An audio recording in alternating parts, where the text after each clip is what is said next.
When we're designing effective schools and curriculum, one of the major concepts to explore is learning transfer. If you're simply remembering or recalling, that's not transfer. It's the ability to unlock a different situation, one that you haven't seen before. We want to make sure that our curriculum doesn't just prepare students for success today, we want them to be able to transfer their knowledge and skills to new and novel situations in the future. In today's episode, we talk to Julie Stern, the author of Learning That Transfers, and she shares her top 5 concepts for empowering students to transfer their learning. The School Leaders Project is an initiative by Toddle, your all-in-one teaching and learning platform made for teachers and by teachers. We're now loved by more than 1,500 progressive K-12 schools all around the world. Let's jump in. So how do you help us to understand what is transfer? What does it look like? To me, it is simply applying your learning to new situations. If you're simply remembering or recalling a fact or a piece of information, I would say that's not transfer. But if the situation requires you to slightly analyze it and think about how you can bring back your prior knowledge, then I would say it's transfer. It's the ability to unlock a different situation, one that you haven't seen before, and apply your learning in that different situation. And what does that look like in classrooms? So simple, similar, low road, near transfer could be an example of students understanding like a number line and understanding numbers are positive and negative and being able to see that on a number line, as well as in other situations like I've got 4 and I take away. That idea that subtraction is taking away is somewhat similar to -2 when they're starting to sort of understand 0 as a value. And so often different representations in mathematics, we want students to be able to see that this is a representation in a different way, in a different form. And often word problems, for instance, where students have to say, what exactly is this asking me? I didn't set up the, this minus this equals this, but it's, Johnny has 5 apples, like all of those things. I would say that's pretty simple transfer. So students are doing it in classrooms. Teachers are already teaching for transfer in classrooms. Cool. Okay, so just applying something I've already learned to a new context. So that's the more simple, lower level transfer. What would be some middle or high ground transfer? In the research about transfer, many of the people who have written about this, meaning Perkins and Solomon, Gick and Holyoke, what they mean by dissimilar transfer to be truly, meeting their criteria is the situation has to be completely different. So if we're still talking about math and numbers and addition and subtraction, they would be like, nope, doesn't count. And so for them, it has to be students. And when you do that, usually you have to abstract one level more, sort of layers of abstraction when we're thinking about situations. So rather than sort of addition, subtraction, you might go to quantity or value of numbers or quantitative reasoning, just to kind of keep with the mathematics example there. But it's really about students applying their learning in completely different, often they might even kind of say like different disciplines. Okay. So the most famous study of transfer that was conducted in the 80s, one of them was a general who needed to take over a fortress. And so the problem was the path that the general needed to traverse with his military, with his army, let's call it, was booby-trapped. If the weight of his entire force traversed that path, booby traps would go off and his force would be killed. So what could he do? There were smaller paths that not his whole force could fit on that weren't booby trapped, but he needed his entire force to take this fortress. So he decided what he would do was divide them up into smaller units and just make sure that they converged upon the fortress at the same exact time to overtake the fortress.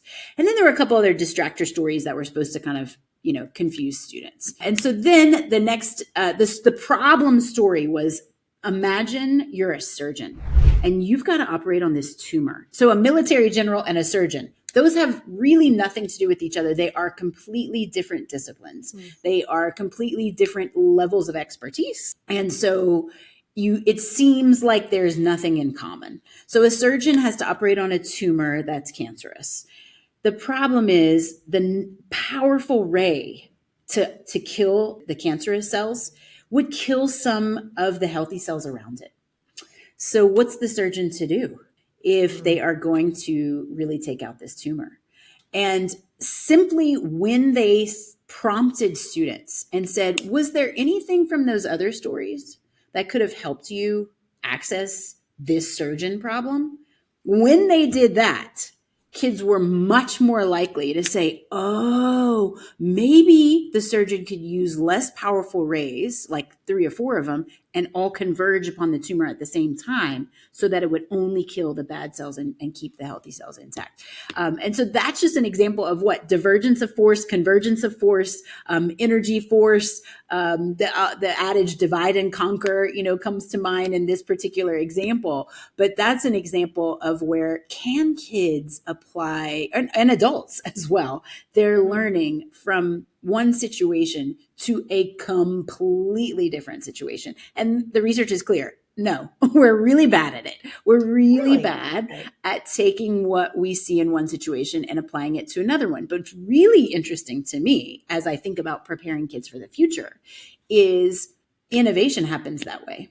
Innovation happens when you say, okay, everything everybody else has tried before is not innovation. So, one of the examples that I love from this guy named Franz Johansson, the tennis shoe was invented because then owner, product developer, I don't even know what his title might have been back then, but the person who worked for Nike was trying to solve a problem of not messing up running tracks with the cleats that we typically use. Yeah.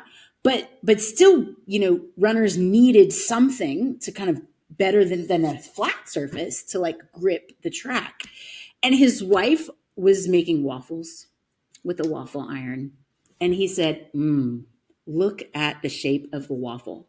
And he like runs and cooks up some concoction of whatever was available then. I don't even know if plastic was available then, some rubber, and pours it in the waffle. And his wife's waffle iron, I'm sure she loved that, right?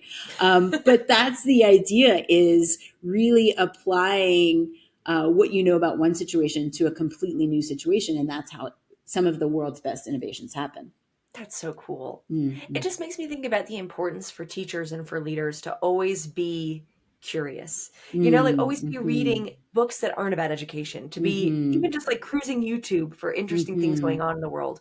Because at least for me, that's when all these connections happen. You're planning a unit about innovation and then you see this video, it all comes together. It just feels like you have to be intentional about exposing yourself to opportunities for transfer. Does that resonate with you? And 100%. And I would say, I would add always, and train yourself to think through concepts, train yourself to think through these transferable ideas that can apply from one situation to another. So for instance, him pouring the rubber into the waffle iron, he was thinking about friction and traction and gripping and, essentially geometry that was like shapes other than flat and other than sharp, damaging kind of knife objects somewhere in the middle, which is these little kind of square shapes that now we know as really essential for tennis shoes.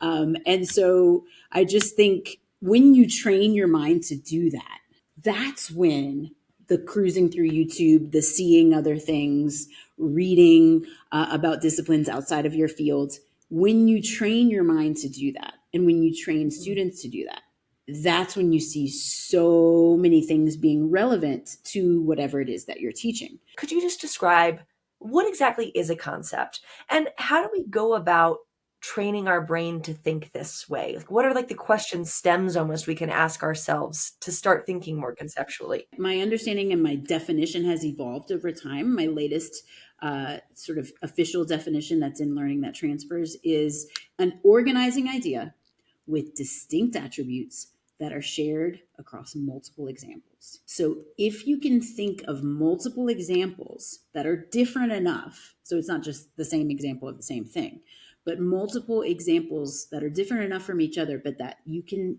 say, this is the shared attribute that makes that an organizing idea, then it's a concept.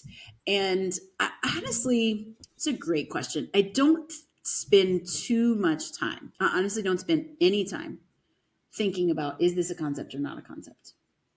Mm. I think it's easy for English language arts and history or social studies to say, if it's a proper noun, it's not.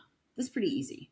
Right? Like, if it's like China, no, but nation is a concept. So I think with kids, I start there. I start with helping them to see, and we do this, very young children, very, very young children. We do things like, put like a container with a dog, a picture of a dog on it. And then we've mixed up all these cards with different animals. And we're like, can you find the other dogs? And we've got like a horse and bears and other stuff that's quite confusing, but they can do it. Even though dogs look very differently, we use the dog in chapter 1 of our book, actually, to say a kid, a very young child who sees a Chihuahua and sees a Great Dane knows it's a dog, even though they're very different. Why? Because you got 4 legs, the tail, the fur, the snout, the sharp teeth. There are distinguishing attributes that a child can say, these two things look very different, but I can tell they fit into this same sort of conceptual category. And so just really, I think training yourself to look at the world through sort of conceptual categories. To me, concepts exist on a continuum. Obviously, dog is a very specific concept. You can get a little bit higher and you can say mammal. You can get a little bit higher and say animal. You can get a little bit higher and say living thing. You can get a little bit higher and say like natural world. And so it's sort of just increasing in abstraction. Even concepts have these increasing in abstraction. And what's fun is that the more abstract you go, the more transferable. But sometimes, because you mentioned PYP, sometimes when it's super, super, super transferable, like change, then it becomes almost boring. So for me, for instance, I've been playing a lot with transdisciplinary concepts, and a lot of schools are really interested in transdisciplinary learning. I think we know that too many fields are siloed. I worked with a school this morning on transdisciplinary learning. K through 12, they really want some common transdisciplinary concepts. So this has been really on my mind. And do you want to hear my 5? I've got 5. That Yes, I I think are do. like the most powerful transdisciplinary concepts. And I've been playing with them a lot in a number of different situations. But I think that interdependence is always my number one, because I think like so many schools will do sustainability. I've seen sustainability over the last decade plus of, obviously it's very important. But if a kid is like, oh yeah, sustainability, recycling, turn off the lights, turn off the water when you're brushing your teeth. If they don't grasp the true interdependent nature of humans and the earth and living things and our environment, then it becomes a bit superficial. So I just really feel like in the realm of sustainability, interdependence is enormous. And interdependence is enormous in relationships. I'll just give this quick example. I live in Brazil. We just moved to Brazil, and there's this habit, this custom, this cultural habit of when there's traffic, you just make a new lane on the side of the road illegally, right? So if you're a rule follower like us, you don't do that. It makes everybody who does follow the rules have a much longer commute, because you're essentially, if you were like lining up, cutting a line by like inventing this other lane, because eventually you're gonna have to get back in the real legitimate lane.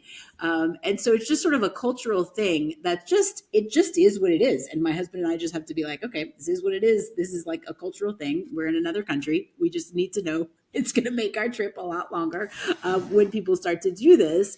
But to me, it's like not thinking about the interdependent nature of everybody on the road. And when everybody's trying to get to one place and you just think, oh, I'm just going to, go on the side of the road because I'm a risk taker and I don't really mind taking this risk. And if I get in an accident or a speeding ticket, like I'm taking that risk, but you're not really thinking about what you're doing to everybody else when everybody starts to do that. And so I just think really thinking broadly about interdependence helps us to be more sort of pro-social rather than anti-social in our behaviors, to be able to see how everything that we do has an impact on other humans. And so I just really love that concept. It's interesting that you preferred systems before and then switched to Mm, interdependence, because it mm, seems mm, like you had almost zoomed out to how the entire thing operates. And now you're kind of mm, zooming into what is the mm, function of each piece within that mm, system, and mm, why is that so important? So it's a mm. cool nuance there. The next one is perspective. And I feel like perspective is so huge Yes. in hopefully, of course, including different perspectives, but also changing your perspective. And a lot of mathematics is that. It is, let's graph it. Let's try substitution. Let's Mhm. try, adding 5 to both sides and see what happens. So a lot of I think really skilled disciplinarians change perspective and sort of see what happens. And it's also just so important for mental health. The idea, I'll just give a quick example for any of your listeners who have their own children, or it can work for teachers too. But I was on vacation and I was sitting on this beautiful balcony overlooking the beach. And I have 2 little boys, and they were fist fighting, like where one of them had actual red marks all over his back. And I was like, dudes, my first reaction was, I'm relaxing and you are interrupting me. Right? Or even one of the famous sort of turns of phrase, a flip of perspective that I love is, instead of these kids are giving me a hard time, which is a common phrase that I think we say in the English language, these kids are giving me such a hard time, to these kids are having a hard time. They're having Mm. a hard time, and that's why they're acting out. So instead of they're giving me a hard time, they're having a hard time. And how can I actually try to see things from their perspective? And so I just like simple little flips. But what I did in that moment with my kids was, Julie, these are the moments that define parenting. What an opportunity to Mm. teach them character and to use this, because it was my youngest who attacked my oldest. My oldest could definitely hurt my younger son. He's much bigger, but he chooses not to because he's more logical. And so it was the younger one that hurt the older one. And he adores him. He is his favorite human on earth. And he felt really bad, really bad. He lost his temper and he felt really bad. Mm. So me fussing at him more was not the right response, even though I was really upset with how he behaved. Um, I could tell that he felt really guilty, and that it actually shifted to a conversation about anger management, about when you lose it, how does that not lead to physical altercation and physical Mm. violence? And what can you do instead? We all lose it Yeah. regularly, or we all start to get overwhelmed and flooded. So it just, perspective, I think, is such a nice concept Mm. all around. So I many gave different disciplines. Yeah, I Yeah. gave Wow. the mathematics example. I sort of see the world as like hard sciences and the more sort of human based social sciences. And then there's some that really kind of straddle like engineering or even physical education and Architecture. health. Yeah. Um, and so, okay, then moving on, I think that cause and effect, I've started to play with, and the PYP has causation, but I've started to play with cause and effect as almost one idea that's Right. inseparable. It's That's almost like form and function. It's like if you choose Yeah, one, you yeah, kind of need the other or one. roles and If you choose responsibility. cause, you Like kind of you, need effect. yes, roles and responsibilities. I feel like is a similar one. Different roles have different responsibilities, and so yeah, I think that cause and effect is really great for kids to see how the interdependent nature of life means that everything has a cause and everything Mm. has an effect, and really getting us to think about that. The next one is symbolism. I think symbolism, math and science use tons of symbolism in order to do the discipline, the functions of the discipline. And then, of course, I think it's the most important concept for the arts and for literature. That's what we're doing. We are using, and if you can't catch it, then you miss the beauty of whatever it is that you're listening to, looking at, watching, reading. I feel like the ability to look for symbolism and to think about symbolism is just such an enormously important concept for us to really consider. And the last one is an homage to my own discipline, which is social studies, and that is power. So when there's interdependence, when there's cause and effect, when we're applying different perspectives, when we're thinking about symbols and the way that symbolism happens out in the world, there's some sort of agent that's acting on all of this. Cool. And so power is very broad for me to think about influence, for me to think about even forces in the sciences, gravity, but there's something, if we're thinking about cause and effect, there's something that's causing the change or whatever's taking place. So those are my like kind of playing with 5 that I think. I think what you really hit the nail on the head with this is that it's having a list. And whether you're using your concepts, whether you're using the PYP concepts, what concepts do when we decide on a list together is it gives us a shared language for exploring the world around us.